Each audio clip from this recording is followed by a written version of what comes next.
अभी व्यस्त है, कृपया कुछ समय पश्चात प्रयास करें।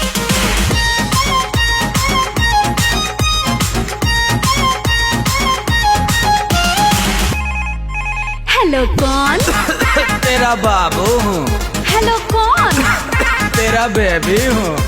अरे कौन खास रहा है? अरे मैं तेरा जानू हूँ। अच्छा चाइना से आ गए? हाँ आ गया, मिलने आओ ना। फोन पे ही होगा अब अपना रोमांस। सिर्फ फोन पे? सामने से मिलने का नहीं कोई चांस। क्यों, कहीं और बिजी हो गई हो क्या?